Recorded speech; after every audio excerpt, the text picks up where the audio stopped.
성경 안 읽고 뭐하니? 자, 민수기 시작하겠습니다. 첫 번째 그림을 보면 무슨 그림이죠? 광야. 그렇죠. 사막이기에는 조금 푸르른 게 있죠. 사막은 많이 모래로 되어 있지만 광야는 아주 메마른 그냥 척박한 땅이다 이렇게 생각하면 됩니다. 운이 좋으면 지하수도 좀 발견할 수 있고 또 오아시스도 종종 있고 이런 곳이 바로 광야입니다.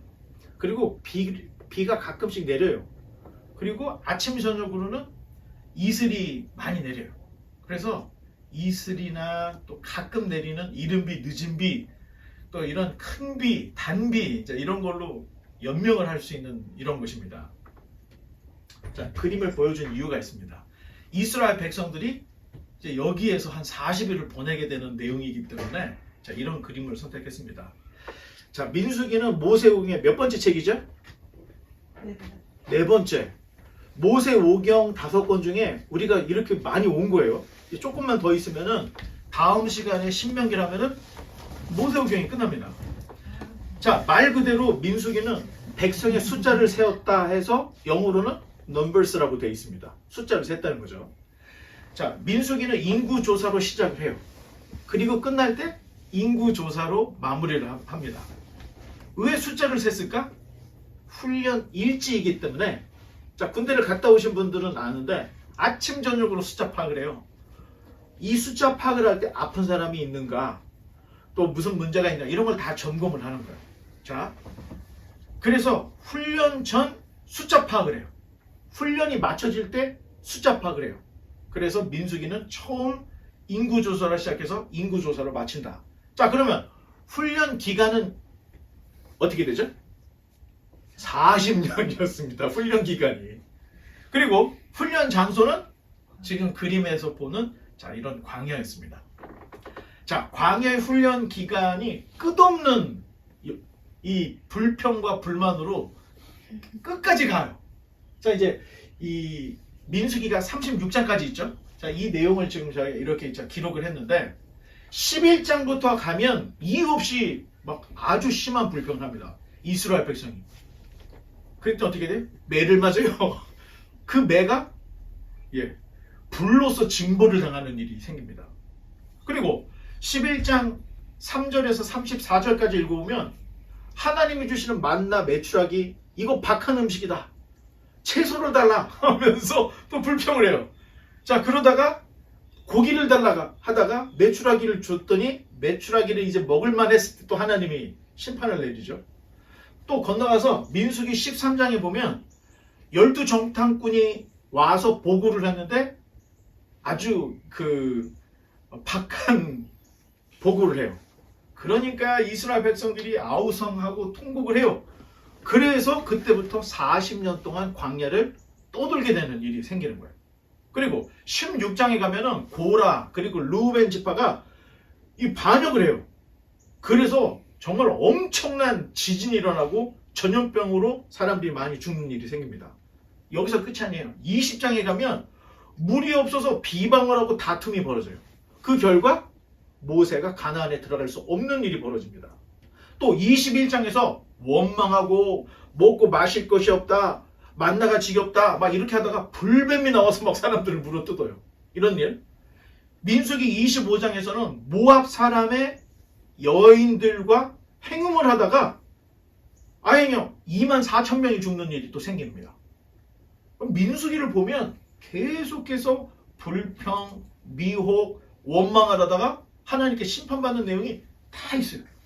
어떻게 보면 이게 우리 인생을 어떤 40년의 여정으로서 우리에게 보여주는 듯한 느낌이 들어요. 자, 그러면 이스라엘 백성들은 왜 이렇게 불평이 많았을까? 자, 읽으면서도 우리가 느껴져요. 불평하다가 혼나려고 왜 또 불평을 하나. 그런데 여러분 캠핑 가봤습니까? 아니 무슨 뭐 린투나 캐빈 이런 데가 아니고 그냥 아무것도 없는데 자기가 정말 텐트 하나 들고 간다고 생각해봐요. 제일 큰 문제가 뭐죠? 물. 두 번째가 문제가 뭐죠? 화장실. 이런 게 하나도 없는 거예요. 이스라엘 백성은 아무것도 없는 광야에서 40년을 살았어요. 40년. 그러니 얼마나 힘들었겠습니까? 자, 지금이나 하니까 틀면 물 나오죠. 키면 불 켜지죠. 뭐 그냥 이렇게 하면은 다 쿠킹도 할 수 있잖아요. 그냥 화장실 가서 그냥 아무 때나 가서 쓸 수 있잖아요. 이렇게 좋은 환경이니까 우리가 느끼지는 못하지만 광야에서 수많은 사람들이 산다고 생각해봐요. 목욕도 못해. 싸는 것도 어떻게 해. 너무 힘든 거야. 그럼 불평을 안 할 수가 없겠죠. 내가 생각할 때는 그래도 이스라엘 사람들이니까 이 정도 불평한 게 아닌가 이런 생각이 들어요. 이스라엘 민족이 불평 민족이 아닙니다. 환경이 너무 어려운 거예요. 그런 속에서 불평을 했는데 그래도 이 불평으로 인해서 또 저주를 받고 심판받는 이런 모습. 어떻게 보면 이게 우리 개인의 어떤 삶의 모습을 이렇게 보여주는 듯한 이런 모습들을 민수기에서 볼 수가 있습니다. 자, 그러면 다음에 민수기의 주제는 다 같이 한번 읽어볼까요? 시작! 광야에서 서민의 훈련 일지입니다. 민수기는 시내산에서 하나님과 언약을 맺었죠. 그래서 그 언약의 증거로서 하나님이 율법, 계명을 주셨고 성막을 주신 거예요. 그러면 이 받은 율법과 성막을 어떻게 내 삶에 적용하는 것이냐? 민수기가 직접 성막을 쌓아서 팩해가지고 길을 걸어가다가 여기다 싶으면 또 다 팩하고 백성들도 진에 맞춰가지고 자기 그 텐트 치고 이런 과정을 40년을 해요. 완전 훈련이에요. 자, 이런 일지가 36장까지 기록이 되어 있는 겁니다. 좀 세분화해서 보면 1장부터 9장은 출발 준비, 아주 철저하게 출발 준비라고 10장부터 21장까지는 시내 광야에서 모압 평지까지 그 안이 바로 바란 광야입니다. 그 안에서 생겼던 일 22장부터 36장이 모압에서 생긴 일 자, 이런 이야기를 우리에게 전해주고 있는데 자, 그 다음에 그림을 보면 자, 1장부터 9장 출발 준비의 제일 첫 번째가 인구조사였습니다. 자, 인구조사를 했더니 몇 명이에요? 60만 너덜너덜너덜 60만 너덜너덜인데 이 60만이 남자 아이를 뺀 숫자예요. 전쟁에 나갈 만한 장정들의 숫자만 60만 3,550명이었습니다. 남자들만. 그리고 40년 광야 생활 끝날 쯤에 다시 했더니 60만 1,730 거의 숫자가 비슷한 거예요. 자, 이 훈련이 얼마나 혹독했는지 출애굽 1세대들은 광야에서 다 죽습니다. 그리고 다음 세대, 이 광야 2세대로 세대가 교체가 돼요. 자, 세대가 교차되었음에도 불구하고 인구수가 장정이 60만이 계속 유지가 되고 있다는 거예요. 이게 기적입니다. 광야에 집도 없어요. 먹을 것도 없어. 그럼에도 불구하고 40년, 하루 이틀이 아니에요. 40년은 광야에서 살았는데 60만이 장정이 그대로 유지가 되고 있다는 거예요. 이 기적인 거죠. 자, 의미가 있습니다. 세대 교체의 의미는 광야에서 세대가 교체된 거야. 60만이라는 숫자는 있는데 사람만 바뀐 거죠. 내적 변화를 얘기하는 겁니다. 사실 우리도 예수님을 믿고 이대로 그대로 살다 죽으면 이거 아무도 보장할 수가 없는 거예요. 무엇인가 내적인 변화가 있어야 된다는 거예요. 지금은 우리가 이런 모습이지만 예수님을 믿고 우리가 이 훈련된 경건의 삶을 살다 보면 내 자신이 바뀌게 돼 있는 거예요. 바뀌지 않으면 어떻게 되는 거예요? 가나안에는 누구도 들어갈 수 없다는 거예요. 자, 우리가 바뀌어야 될 것들이 뭐냐면 이 땅에서 육신의 정욕, 안목의 정욕, 이생의 자랑이 싹 다 벗겨져야 됩니다. 그리고 그리스도로 옷을 입어서 완전한 내적 변화가 있어야 가나안에 들어갈 수 있는 준비가 된다는 거예요. 자, 얼마나 죽었을까? 자, 40년 곱하기 365일을 했더니 14,600일이에요. 그러면 14,600일 곱하기 장정이 60만이라고 했으니까 나눠보면은 거의 하루에 41명. 그런데 장정만 60이라면 여자까지 하면은 120만이죠? 그때 당시에 애들을 막 낳았어.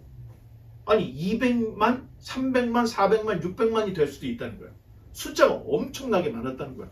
그러면 하루에 죽는 숫자가 적어도 50명에서 100명씩 죽어 나갔다는 얘기예요. 진에서. 그러면 여러분 그 시체를 다 어떻게 처리를 하죠? 아니 만약에 애들까지 다 숫자를 쳤을 때 만약에 600만이라고 하면 이 사람들의 오물을 어떻게 처리할 거야? 매일 파서 묻는 것도 한계가 있지. 그러니까 생각을 해보니까 광야에서는 한 군데에서만 살아갈 수가 없는 거야. 옮겨야 돼. 쌀고 배추라는 이런 오물들을 땅에 파서 묻어놓고 옮겨야 돼. 자, 이런 모습 40년 동안 이런 삶을 살았다는 거예요. 한 세대가 다 죽고 세대가 교체가 됐다는 거예요. 자, 그러면 이제 인원 파악이 다 끝났어요. 그러면 2장에 넘어가면 이제 그나마 텐트 생활을 해야 되는데 텐트 생활을 어떻게 할까? 자, 진 배치에 대한 이야기가 나옵니다.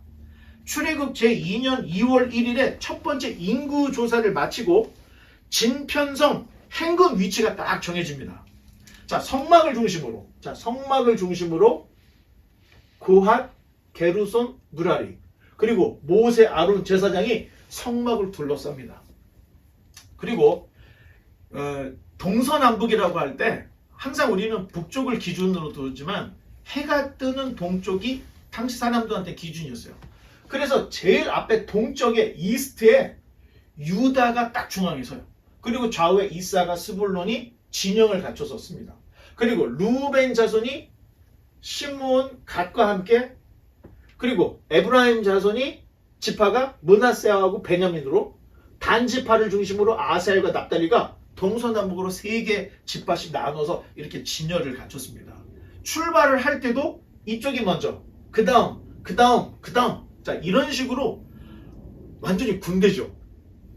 이 정도는 군대예요. 완전히 이동할 때 뭘 어떻게 해야 되는지 이런 것까지. 그래서 이 무랄이나 고핫이나 이 게르손은 성막에 어떤 사람들은 기둥을 맡았고 어떤 사람들은 그 번제단을 맡고 이렇게 다 나눠져 있어요. 자, 그래서 갑자기 이동을 해야 된다 하면은 다 각자 자기가 해야 될 걸 알고 있는 거야. 600만 정도라고 생각해 봅시다. 우리가 어마어마하게 많아요. 그 많은 사람이 이동을 할 때는 마치 도미노가 넘어가는 것처럼 딱 일어나고 딱딱딱딱 준비되면서 성막이 걷어지고 딱딱딱딱 해서 쫙 해서 쫙 대오를 맞춰서 사람들이 움직이는 거예요. 자, 이렇게 광야에서 죽지 않고 살기 위해서는 이 정도의 질서는 있어야 되기 때문에 하나님께서 이런 이야기들을 또 이런 그 방법을 다 계시를 해서 알려주셨다는 겁니다. 자, 그러면 조금 넘어가서 민수기 10장에 가면 은나팔 이야기가 나와요. 10장부터 21장까지는 바란 광야에서 있었던 일이죠. 시내 광야에서 모압 평지까지 가는 그 바란 광야에서 있었던 얘기인데, 자 10장에 자 출발을 하려고 하다 보니까 어떤 문제가 생겼다면 모세가 갑시다 할 수는 없잖아요. 그 많은 사람들한테 그럼 전달 갑시다 해가지고 간다는 것도 어려운 거야. 오늘날에는 문자로 갑니다 하면 사람들이 알잖아. 아니, 과거에는 어떻게 통신 수단이 없었잖아요. 그 하나님이 은을 쳐서 나팔 2개를 만들라고 딱 해줘요. 그리고 영원한 율례로서 딱 정해줍니다. 자, 이 은나팔 2개, 사실 이 은나팔 2개가 어찌 생각하면 사인이었던 거예요. 이스라엘 백성들에게 이 두 나팔 소리에 의해서 행동을 하는 거야.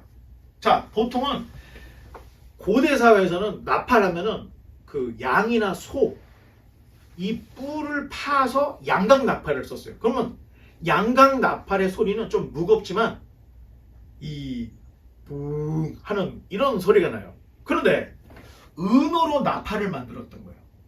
그럼 이게 금관 악기에 속하는 거죠. 소리가 어떨까요? 엄청나게 큽니다. 그리고 멀리까지 나갈 수 있는 특성을 가지고 있는 거예요. 자, 이렇게 금관 악기가 되는 은나팔 2개를 쫙 불면 멀리까지 소리가 퍼지기 때문에 아니 백성이 다 듣는 거야. 자, 그리고 하나가 아니고 몇 개야? 2개. 2개의 소리의 다양한 신호로서 백성들에게 다 알려주는 거예요. 예를 들면 백성을 모으거나 이동할 때는 나팔로 뿡 하고 부는 거예요. 아, 그러면 리더들 오라고 하나보다 성막으로 다 모여드린 거예요. 또 갑자기 빠바바바바바 울면 적군이 나타났다. 지금 어디에 적군이 나타나서 전쟁이 일어났다. 전쟁 경고를 내려주는 거예요. 세 번째, 길게 부르는 거. 오 하고 불어주는 거예요. 이거는 뭐예요? 절기가 되어서 예배하러 나오세요 하는 이런 뜻인 겁니다.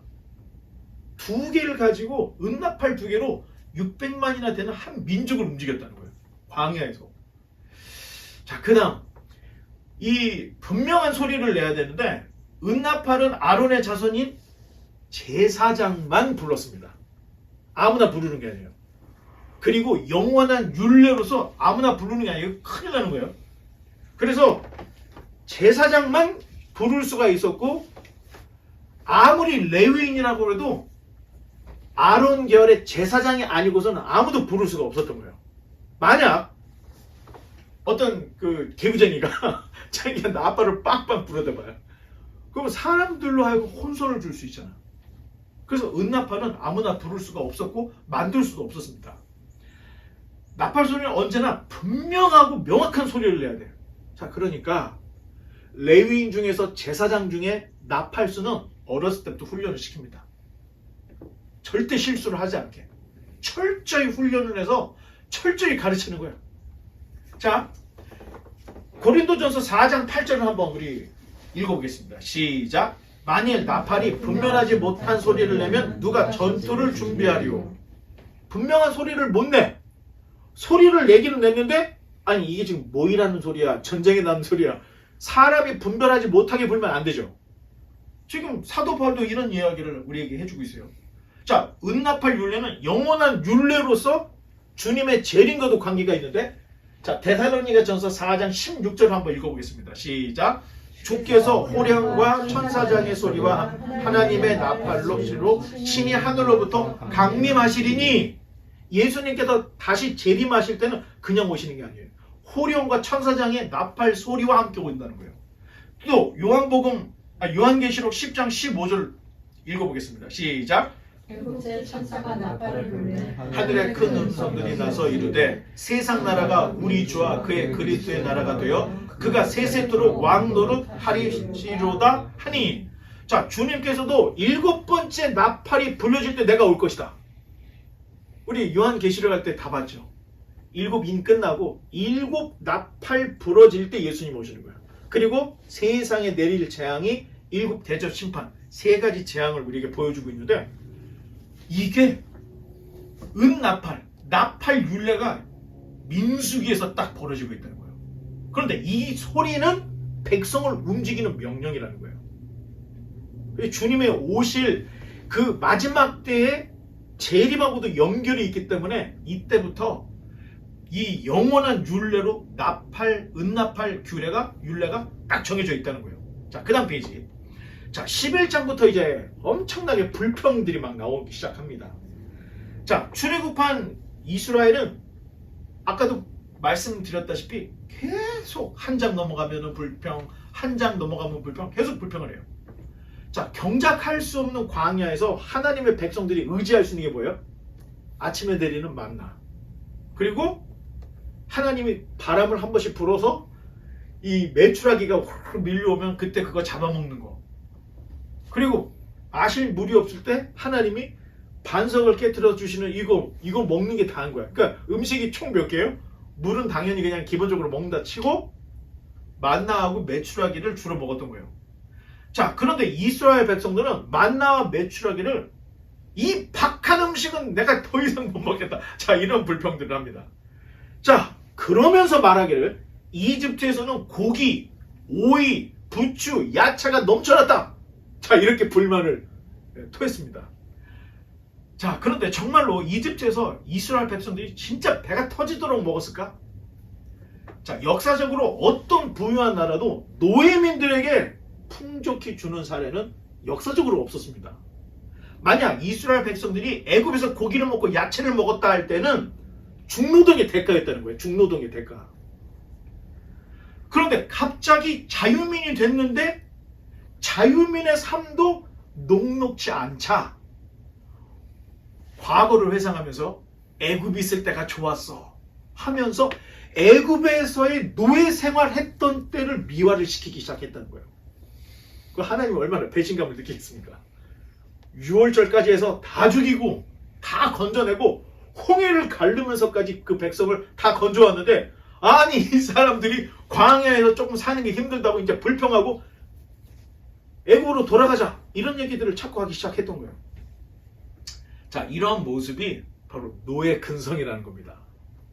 430년 동안 이집트에서 노예적인 삶을 살다 보니까 아예 그냥 습관이 돼버린 거예요. 그냥 이 노예 근성이 아주 그냥 깊숙이 박혀져 있는 거예요. 40년 동안의 이 세대가 바뀌고 40년 동안의 훈련 기간이라는 것은 이 노예 근성을 뿌리 뽑는 거예요.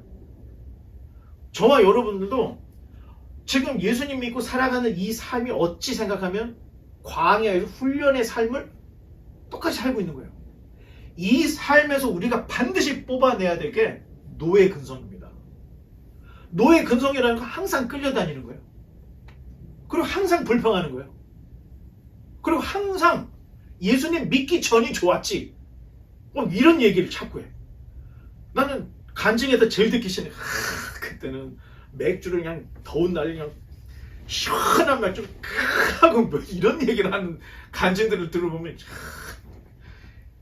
여러분, 예수님 믿기 전과 후에 가장 큰 바뀐 삶이 좀 비전이 없던 삶에서 비전이 있는 삶으로 바뀐 거예요. 소망이 없던 삶에서 소망이 넘치는 삶으로 바뀐 거예요. 항상 우울했던 삶이 기쁨이 넘치는 삶으로 바뀌는 거예요. 그런데 왜 자꾸 회심 전의 삶을 돌아보는가? 이게 다 노예 근성이라는 겁니다. 40년 광야 생활에서 이것이 다 뽑아져야 되는 거예요. 자, 민수기에서 이스라엘의 불순종을 보면서 이게 이스라엘 백성들의 험악한 모습이었다. 이게 안 됩니다. 이 모습이 바로 나의 모습이구나. 이걸 발견해야 된다는 거예요. 자, 이제 13장부터 14장에 보면은 정탐꾼 이야기가 나옵니다. 자, 모세가 각 지파에서 2명씩, 한 명씩 12명의 그 정탐꾼들을 모았어요. 자, 한번 볼까요? 자, 제가 이제 지파 얘기를 하면은 여러분들은 그 사람 이름을 얘기하는 겁니다. 12명이에요. 뭐 볼까? 하나, 둘, 셋, 넷, 다섯, 여섯, 일곱, 여덟, 아홉, 열, 열하나, 12명. 여기에 그 여호수아가 에브라임 지파에 이 호세아라고 되어 있는데, 조금 더 읽어보면 호세아라는 이름이 여호수아로 이름이 바꿔져요. 원래 이름이 호세아였던 거예요. 그리고 유다 지파의 갈렙이 이제 나오죠. 자, 처음에 루벤 지파의 누구? 자, 뜻이 알림이란 뜻입니다. 딱 정탐꾼으로 적당하죠. 이름이 알림이야. 자, 시므온 지파? 여호사밧하죠. 그 사밧인데 재판관이라는 아주 판단을 잘했던 사람인 것 같아요. 자, 유다 지파의 공격! 자, 이런 뜻이에요. 그 다음에 이사갈? 자, 그가 속할 것이다. 그가 속한다는 게 뭐냐면은 구원해낸다. 이런 뜻이 담겨져 있어요. 자, 그리고 에브라임 지파의 이 사람이 여호수아입니다. 구원이라는 뜻을 가지고 있어요.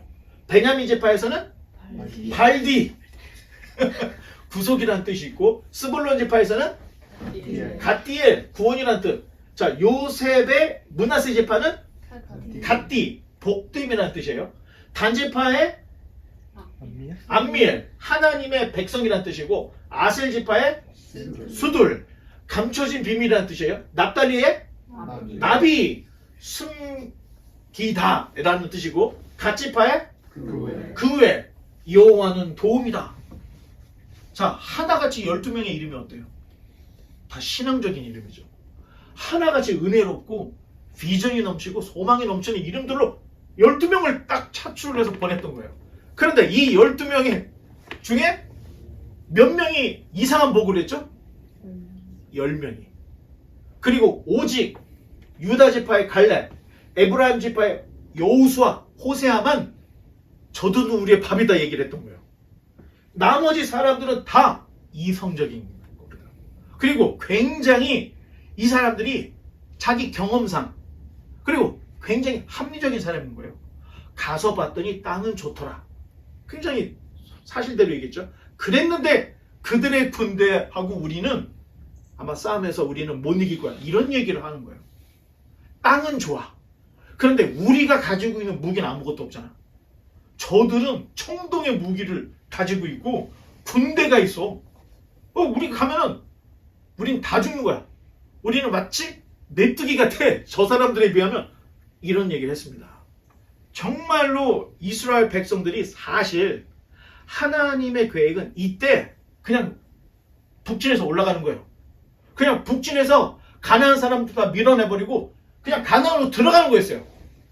그런데 이러한 보고들 때문에 이성적이고 경험적이고 상식적인 보고로 인해서 이스라엘 백성들이 다 엉엉 울면서 통곡을 하면서 우리 다 죽이려고 여기까지 데리고 갔구나. 통곡을 했던 거예요. 그래서 하나님이 어떤 판결을 내렸냐. 정탐한 40일의 하루를 1년으로 계산해서 40년 동안 너희들이 광야를 돌 것이다. 그리고 너희 세대는 한 사람도 가나안을 밟지 못할 것이다. 이런 판결이 내려졌던 거예요. 자, 살다 보면 여러분 정말 어두운 터널, 또 살다 보면 가시밭, 이런 거 있습니다. 그럼 이겨내야 돼. 그런데 못할 거야. 나는 여기서 무너질 거야. 하게 되면 더 많이 돌아가게 된다는 얘기입니다. 그 다음 여기서 끝이 아니에요. 이제 21장쯤으로 넘어가 보면 한 번 더 눌러야 되겠네. 그렇죠. 광야에서 원망하던 이스라엘 백성들이 이제 또 불뱀에 물리는 사건이 벌어집니다. 그때 하나님의 지시함을 받은 모세가 노수로 뱀을 만들었어요. 그리고 장대에 높이 달아 올렸습니다. 참 신기한 게, 자, 독에 물렸으면 어떻게 되죠? 독뱀에게 물렸으면? 독뱀. 어떻게 돼? 해독을 해야 되잖아요. 그런데 해독을 하는 것이 아니라 하나님의 방법은 모세에게 노수로 뱀을 만들어서 장대에다 높이 달아 올리는 거예요. 그래서 그걸 보는 사람마다 어떻게 된다? 저절로 해독이 되는 거예요. 그런데 야, 지금 불뱀에게 물려가지고 지금 몸이 독이 퍼져갖고 몸이 마비가 되는데 저거 봐서 낫겠어? 이런 사람은 다 죽었다는 겁니다. 근데 하나님의 명령대로 보라고 해서 그냥 봤더니 해독이 돼서 안 죽더라는 거예요. 자, 이런 내용이 이 민수기 21장에 기록이 되어 있는데, 아니 예수님도, 자, 요한복음 3장 14절에 한번 읽어보겠습니다. 시작. 모세가 광야에서 뱀을 든 것 같이 인자도 들려야 하리라. 예수님이 고대 시대, 모세 시대에 있었던 놋뱀을 기억을 하시고 자기 입으로 얘기하신 거예요. 자기 입으로 뱀이 높이 들린 것처럼 인자, 자기 자신도 들려야 하리라. 자, 예수님이 이런 얘기를 했다는 겁니다. 예수님께서 십자가에 달리신 것은 자기가 뭔가를 잘못해서 또는 실수로 이 십자가에 달린 게 아니었다는 거예요. 주님의 십자가 사건은 죄에 물려 죽을 인생들을 살리기 위한 하나님께서 창세전에 준비하신 희생의 대가였다는 거예요. 자, 십자가 처형이 참 묘해요. 십자가 처형은 굉장히 잔인한 처형이었습니다. 그래서 십자가에 매달리잖아요. 그러면 매달린 사람이 보름도 가. 15일 동안 안 죽는 거야. 그 얘기는 뭐냐면 사람이 아주 서서히 죽어간다는 거예요. 아주 서서히 죽어가게끔 되어 있다는 거예요. 너무 이 잔인한 이 처형이라서 로마에서도 한때 금지를 했습니다. 아니, 금지가 됐는 이 십자가 처형이 예수님이 태어나기 한 100년 전부터 다시 부활을 해요. 대신 이 십자가 처형에는 딱 두 부류 사람들만 해당을 했는데, 도망간 노예. 자, 일하기 싫어서 도망간 노예를 붙잡으면 동네 사람들이 잡아다가 십자가에 매달아 버린 거예요. 일하기 싫은 손, 그리고 도망간 다리에다가 못을 박아가지고 매달아 놓는 거예요. 죽을 때까지. 또 한 가지는 황제에 대한 반란자들을 십자가에 매달았습니다. 자, 그렇다면 예수님의 첫 번째 죄목이 뭐였죠? 자기가 하나님의 아들이라고 얘기를 하니까 대제사장이 자, 이건 신성모독이다 했죠. 유대 법으로 따지면 어떻게 돼요? 돌로 쳐 죽이면 됩니다. 두 사람 이상의 증인과 함께. 그런데 유대 지도자들이 생각했던 일은 이 젊은 예수의 운동이 너무 거국적인 거야. 유대뿐만 아니라 사마리아에 있는 지방까지 너무 확산이 되니까 그냥 예수를 신성 모독자를 돌로 쳐 죽이는 거로는 잠재워질 수가 없을 것 같으니까 아예 정치범으로 엮어야 될 필요가 느껴졌던 거예요. 그리고 나무에 달린 자마다 저주 아래 있다는 말씀처럼 예수를 죽이는데 그냥 죽이면 안 되고 십자가에 달려 죽여야 된다. 그래야 예수는 저주로 죽은 선지자가 되니까 이 예수 운동이 3시간에 줄어들 거다. 이렇게 계산했던 거예요.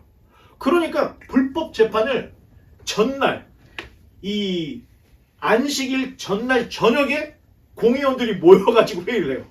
이게 불법 재판이에요. 그리고 예수님을 잡아다가 여러 가지 증거를 댔는데 말이 안 맞는 거야. 그러다가 대제사장이 뭐라고 했냐면 네가 하나님의 아들이냐? 그랬더니 예수님이 네가 말했던 것처럼 내가 하나님의 아들이야. 잘됐다. 죽이자. 다음날 아침에 빌라도가 출근하자마자 이제 이 대제사장 그리고 이스라엘 종교 지도자들이 가서 계속 얘기를 하는 거예요. 죽여야 된다. 그냥 죽이면 안 되고 십자가에 대. 빌라도가 아무리 생각해도 아니 십자가에 달 이유가 없잖아. 뭘 반역했냐? 계속 옥신각신 하다가 결국에는 백성들을 선동을 해서 십자가에 못 박아라. 십자가에 못 박아라. 밀란이 일어날 것 같은 거예요. 그러니까 빌라도 입장에서도 총독으로서 밀란이 일어나는 것은 자기한테도 안 좋아. 그러니까 대충 타협을 하려고 세숫대에다가 물을 갖다 놓고 손을 씻으면서 이 사람을 너희가 죽이자고 해서 죽이지만 나하고는 관계가 없는 거야. 손을 씻어요. 그랬더니 이스라엘 백성이 뭐라고 했죠? 그 피와 저주를 우리에게 돌리라고. 그런 얘기까지 해요. 심지어는.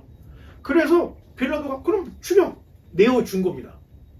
자, 그럼 예수님이 사실은 이 신성 모독자였는데 빌라도를 만나면서부터 뭘로 바뀐 거예요? 반란자가 됩니다. 황제에 대한 반란자. 그래서 예수님이 딱 십자가에 매달리고 난 후에 죄패를 갖다가 붙이는데 뭐라고 썼어요? 유대인의 왕. 황제가 있는데 자기가 유대인의 왕이라고 반란을 일으켰다. 반란죄라는 것을 보여주려고 죄패에다가 유대인의 왕이라고 딱 붙여놓은 거예요. 자, 유대 지도자들이 아주 철저하게 계획을 했던 거예요. 예수를 죽이는데 한 방에 예수 운동까지 다 없애버려야 돼. 그 계획하에 만들었던 게 바로 십자가 처형했던 겁니다. 사실 예수님이 참수형 아니면 몸이 뭐 찢어지는 거, 불에 태우는 거 이게 죽을 수 있었던 거예요. 아니면 사자 짐승들에게 먹히는 거 뭐 이런 거. 그런데 십자가에 달렸던 이유가 정치범으로 엮어졌기 때문에 성경이 근데 예수님이 이거를 예견하고 있었던 거예요. 그래서 예수님께서 요한복음 3장 14절에 이 모세가 광야에서 뱀을 든 것까지 인자도 들려야 하리라. 자기가 십자가에서 죽을 거라는 것을 예수님 자기 자신이 알고 있었다는 거예요. 자, 그 다음에 보면 그래서 죄패 자 유대인의 왕이라고 이제 되어 있는데 맨 마지막에 예수님께서 십자가에 달려 죽으실 때 딱 하신 말이 있어요. 그 다음 한 번 더 누르면 다 같이 한번 읽어볼까요? 시작. 다 이루었다. 뭘 다 이룬 거예요? 예수님이 이 땅에 오신 이유는 율법이나 선지자를 폐하러 오신 게 아니었다는 거예요. 오히려 율법과 선지자들이 이야기했던 걸 완전하기 위해서 오셨는데 이걸 완전하게 하기 위해서는 희생 제사가 필요했던 거예요. 자기가 그 제물이 되는 거예요. 그런데 유대인들이 다 알고 있는 모세. 자, 유대인들은 모세의 제자면 최고였던 거예요. 그 이유가 있습니다. 선민으로서 시내산에서 처음에 하나님과 언약을 맺었는데 무슨 일이 벌어졌죠? 금송아지 사건이 벌어졌던 거예요. 그래서 모세가 두 돌판을 집어 던져서 깨트려 버렸죠. 계약이 파괴가 된 거예요. 그런데 두 번째 계약은 모세 생명을 걸고 했던 거예요. 자, 그러다 보니까 유대인들이 그걸 보고 나니까 모세의 제자가 돼야 되겠구나. 최고의 스승을 모세로 생각을 하고 있었던 겁니다. 그래서 이스라엘 백성들의 가장 큰 자부심은 나는 모세의 제자다. 그래서 성경에 읽다 보면 복음서에 나는 모세의 제자라고 하는 프라이드가 종종 나오고 있는 것을 볼 수가 있습니다. 자, 그런데 그 모세의 제자를 그렇게 프라이드하게 생각했던 유대인들에게 예수님이 모세가 노뱀을 말해서 들은 것처럼 내가 들리리라 이야기하셨던 것은 희생제사로 내가 죽어야만 모든 율법과 선지자가 완성이 된다고 하는 그 아무도 상상하지 못했던 일을 예수님께서 해낸 거예요. 그래서 십자가에다 딱 줄면서 이제 끝났다 이렇게 말씀하신 게 아니고 다 이루었다고 말씀을 하셨던 거예요. 자, 그렇다면 우리도 이렇게 생각해 볼 수 있어요. 아니, 예수님만 꼭 저렇게 해야 되나? 나도 좀 이 희생 제사를 제물이 되면 되지 않을까? 여러분, 인류를 향한 희생 제사 제물이 되기 위해서는 두 가지 조건이 있어야 되는데, 첫 번째는 흠도 없고 점도 없어야 되는데, 그 말은 죄가 없어야 된다는 거예요. 두 번째는 죄의 당사자인 인간이어야 된다는 거예요. 자, 짐승으로 대신 드리는 제사는 계속 드렸죠. 반복적으로. 왜? 불완전하기 때문에 효력이 완전하지 않은 거야. 그래서 끝날만 하면, 잊어버릴만 하면 또 제사를 드리고, 잊어버릴만 하면 계속 제사를, 희생 제사를 드렸던 거예요. 그러니까 완전하게 죄를 덮질 못했던 거예요. 그럼 완전하게 죄를 덮기 위해서는 죄가 없고 사람인 누군가가 와야 완전한 속죄를 할 수 있는데, 그러기 위해서 예수님은 완전한 사람으로, 죄가 없는 하나님으로 이 땅에 오셨다는 겁니다. 자, 엄마 뱃속에서 태어나는 모든 사람들은 누구의 씨예요? 사람의 씨. 그 사람의 족보를 거슬러 올라가 보면 결국은 아담이 나오고, 아담의 모든 죄를 다 안고 태어나는 거예요. 그렇게 뛰어나다고 하는 간디, 그렇게 뛰어나다고 이순신 장군, 이분들도 사실 원죄를 피할 수가 없습니다. 왜? 조상들의 죄를 그대로 유전, DNA, 죄의 DNA를 갖고 태어났기 때문에 아무리 좋은 사람이 이 땅에 태어난다고 해도 그 사람이 인류를 대신할 수는 없습니다. 죄인이기 때문에. 그런데 이 대속물로는 완전한 하나님, 완전한 사람으로 오신 예수님밖에 없다는 거예요. 자, 그래서 그 예수님을 믿는 신앙이 뭐예요? 기독교 신앙인 거예요. 예수님이 하나님의 아들이고 나의 죄를 속할 대속자라고 믿는 종교가 기독교밖에 없다는 겁니다. 자, 그래서 예수님에게는 이성 1인격이 있어요. 한 사람 앞에 하나의 성격이 있지만 예수님에게서는 완전한 사람으로서, 그리고 완전한 하나님인데, 전에도 한번 얘기했지만 반은 사람이고 반은 하나님이다. 어떻게 되는 거죠? 괴물이 되는 겁니다. 사람이었는데 하나님으로 둔갑을 했다. 이것도 말이 안 되는 거예요. 원래 사람이 아니었는데 사람이 됐다. 이것도 다 틀리다는 거예요. 그래서 복음서에서는 제일 정확하게 이야기하고 있는 게 예수님이 성령으로 마리아에게 잉태되었다는 겁니다. 여성의 몸을 통해서 태어났죠. 그런데 태어난 씨앗이 아담의 씨앗이 아니라는 거예요. 성령에 의해서 태어났다는 거예요. 자, 그래서 예수님은 유일한 겁니다. 그 유일한 예수님을 믿는 신앙이 바로 기독교예요. 저와 여러분들은 다른 걸 믿는 게 아니에요. 성경에 기록되어 있는 예수님이 하나님의 아들이고 그분이 나를 위해서 대신 죽었다는 이 사실을 믿는 신앙이 바로 기독교입니다. 예. 자, 그 다음 그림을 보면 이제 마지막 22장부터 26장까지는 모압 평지에서 있었던 일, 특히 복술자 발람이 등장을 하는 이야기를 우리에게 들려주고 있는데, 자, 복술자 발람은 돈 때문에 이스라엘을 저주하려다가 오히려 어떻게 됐어요? 입이 자기 뜻대로 예언이 안 나오고 하나님이 주신 예언을 했더니 오히려 이스라엘에게 복을 내리는, 복을 빌어주는 기도를 했던 거예요. 자, 발람은 하란 하면은 유프라테스, 아브라함이 살던 고향을 우리가 생각할 수 있는데, 그 근처에 부돌이라는 지역이 있습니다. 그 부돌에서 태어났던 사람이에요. 자, 그의 아버지 이름이 부올입니다. 이 부올은 아브라함, 롯, 야곱이 살던 하란 근처에서 살던 사람인데, 어떻게 보면 우리가 이제 그 수메르 문명 이야기를 자꾸 하죠. 요새 마치 꼭 그 유튜버들이 짜고 하는 건지는 모르겠지만 수메르의 길가메시 뭐 이런 것들이 기독교의 성경인 구약 성경보다 앞선다. 그러면서 하는 얘기가 기독교의 성경은 수메르의 문화, 종교를 표방을 한 거고 복사를 갖고 온 거다. 이런 얘기들을 자꾸 해요. 마치 짜고 치는 것처럼 유튜브들이 동시에 지금 그런 그런 방송들도 많이 하는 것 같고 또 책들도 그런 게 많이 나와요.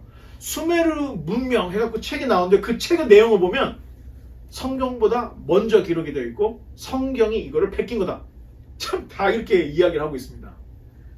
여러분 공부를 적당히 하면 이렇게 되고 반기독교적인 마음을 가지고 공부를 하면 그렇게 보인다는 거예요.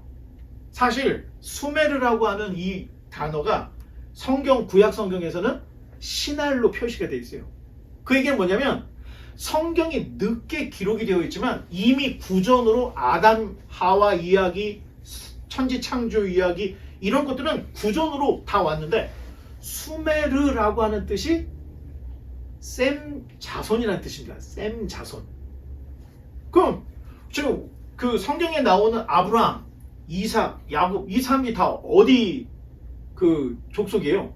셈 계열의 사람들인 거예요. 그 셈 계열이 계속 모여서 살던 곳이 두 강 사이의 문명지 티그리스 강과 메소포타미아가 만나는 이 메소포타미아 이 지역에서 문화를 일으킨 거예요. 그리고 살고 있었던 거예요. 그러니까 발견된 게 수메르 물건을 발견했는데 내용이 구약 성경에 있는 노아 홍수 얘기가 너무 똑같은 게 있는 거야. 그러니까 사람들이 베꼈다고 얘기하지만 베낀 게 아닙니다. 원래 문자가 기록되기도 전에 구전으로서 과거의 일이 다 입으로 전달되고 있었던 거예요.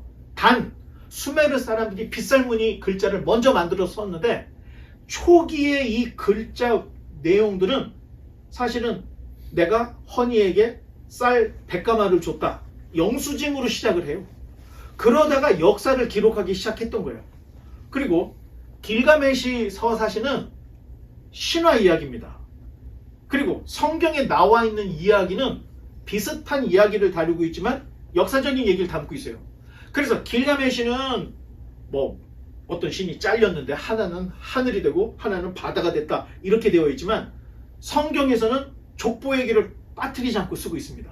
그리고 지명 이름을 쓰고 있습니다. 그 이유는 성경은 과거에 있었던 일에 최대한 진실성을 기록을 하기 위해서 족보, 그 다음에 지역명 이런 것들을 다 기록을 하고 있는 거예요. 차이가 있습니다. 어떻게 생각하면 모세 오경에 나와 있는 율법보다 함무라비 법전이 더 먼저 기록이 됐어요. 하지만 함무라비 법전은 국가에서 백성들을 치리할 목적으로 법을 위한 법이었던 거예요. 하지만 율법의 진정한 정신은 하나님이 자기 형상으로 창조한 인간이 가장 인간답게 살 수 있는 법을 주신 거예요. 그러다 보니까 안식년, 안식일, 희년 그리고 하나님의 백성들이 가난한 자를 돌봐주라고 하는 이야기들이 잔뜩 기록되어 있는 거예요. 두 개를 비교해보면 느낌이 너무 다르다는 거예요. 자, 먼저 기록되었다고 해서 베꼈다. 여러분, 베낄 수도 있습니다. 하지만 하나님은 당시에 토용되던 문자라고 하는 문자를 차용해서 쓰게 해요. 자, 그런 차이가 있는 거지. 뭐 유대교나 또는 기독교 신앙이 수메로부터 왔다. 이거는 반기독교적인 사람들이 하는 말이라는 얘기예요. 결국에는 뭐냐면 심지어는 그 노아의 홍수 이야기는 아메리카에 살던 이 고대 인디안들도 가지고 있었던 거예요.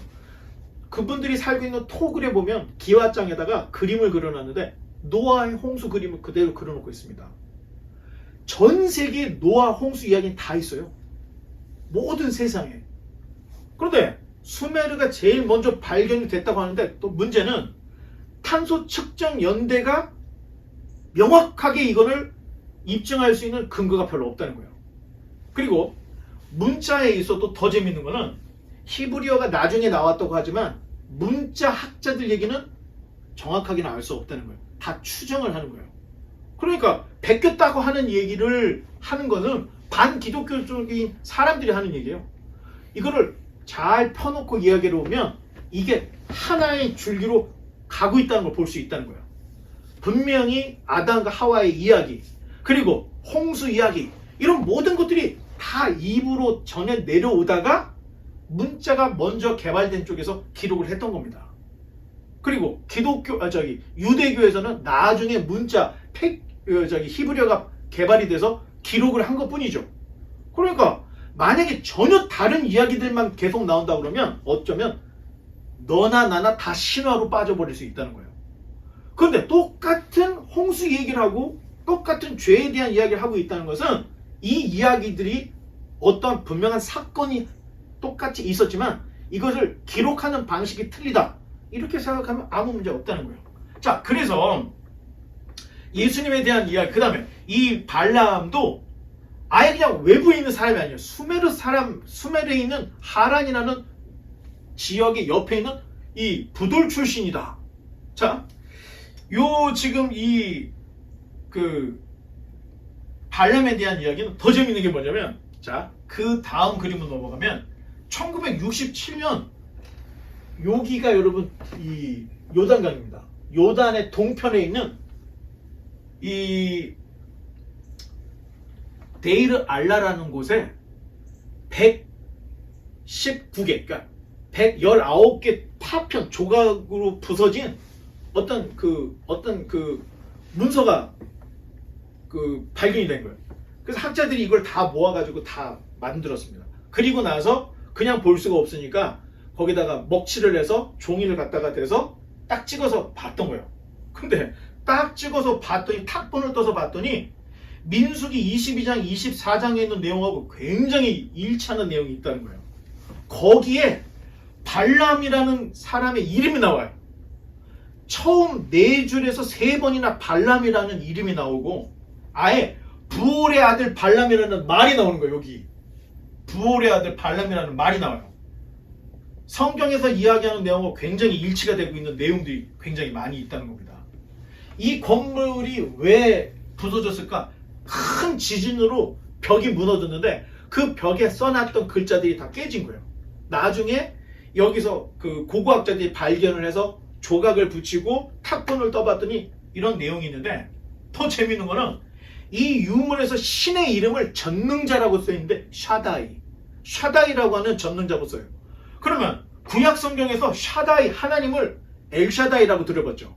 샤다이라고 쓴 걸 찾아봤더니 48번 쓰이고 있는데 그 중에 욥기에서 31번을 쓰고 있어요. 하나님을 샤다이라고 불렀던 그때가 욥이 살던 시대인데 욥의 연대가 아브라함 시대입니다. 굉장히 고대로부터 하나님을 믿는 그룹들이 있었고 그분들 안에서 계시를 받고 하는 사람들이 발람과 부올의 아들, 이 발람 가족들이 있었다는 거예요. 자, 성경에 등장하는 아브라함, 욥, 모세, 바알, 이런 것들이 다 실존적인 문화하고 연결이 된다는 거예요. 허구가 아니라는 얘기예요. 자, 그렇다면 발람 선지자는 어떤 선지자였을까? 알고 봤더니 민수기 31장에 나오는 미디안의 5 왕들과 함께 죽어요. 31장에. 그럼 발람이 왜 같이 미디안의 5왕과 죽음을 당했을까? 민수기 31장 6절에 말하기를, 민수기 25장에 시팀에서 이스라엘의 모압 여인들과 행음하다가 24,000명이 죽는 일이 있어요. 근데 그 사건의 원흉이 발람이었다고 31장 16절에 이 얘기를 해요. 그러면 발람은 이스라엘을 축복하고 돌아간 걸로 되어 있는데 사실 돌아간 게 아니었던 거예요. 그리고 발락을 위해서 한 가지 꾀를 냈는데 시팀에서 여인들을 풀어놓은 거야. 그랬더니 이스라엘 백성들이 가만히 보니까 이쁜 여자들이 저기서 춤을 추고 있으니까 니네 뭐하니? 그러다가 같이 노를래 하다가 놀다가 행음을 했던 거예요. 그래서 한날에 24,000명이 죽는 우상에게 경배를 했던 거예요.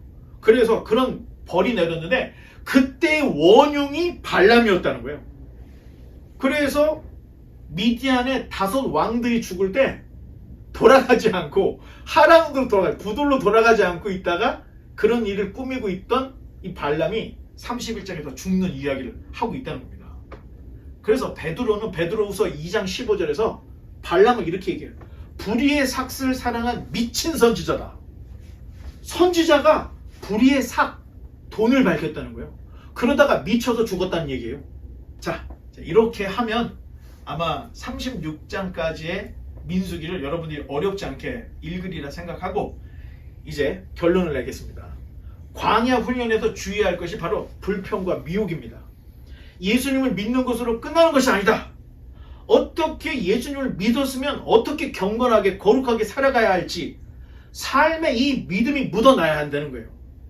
좋을 때는 다 좋습니다. 나쁜 사람이 없어요. 그런데 음식이 모자랄 때, 먹을 물이 없을 때, 끝도 보이지 않는 어두운 터널에 있을 때 사람들이 견디지 못하고 이탈을 하고 미혹을 받더라는 거예요. 하나님께서는 하찮은 이 노뱀을 통해서 해독을 하시고 결국에는 예수님도 십자가에 달려 죽으심으로 예수님을 믿는 것만으로 해독, 죄에서 구원받는 이 복음의 역사를 우리에게 보여주셨다는 거예요. 우리가 예수님 믿는 것이 돈 들일 일이 하나도 없잖아요. 그냥 마음으로 믿으면 하나님의 백성이 되는 거예요. 불뱀에 물려서 죽던 사람이 노뱀만 보면 나은 것처럼 이렇게 쉽게 하나님이 구원의 문을 활짝 열어놨다는 겁니다. 그러니 구원이라는 것은 하나님 손에 있다는 것을 민수기에도 성경 전체는 구원은 하나님의 손에 있다는 것을 계속해서 우리에게 말해주고 있다는 겁니다. 자, 민수기 이야기는 한 민족 이스라엘이라는 나라의 이야기 정도가 아니라는 겁니다. 민수기 이야기는 내 이야기다. 이 땅을 살아가는 광야 같은 삶을 살아가는 우리 이야기를 지금 민수기가 이렇게 재밌는 또는 이런 이야기 저런 이야기로 우리에게 들려주고 있습니다. 그러니 민수기를 통해서 민수기가 거울에서 내 모습이 보여줘야 된다는 거예요.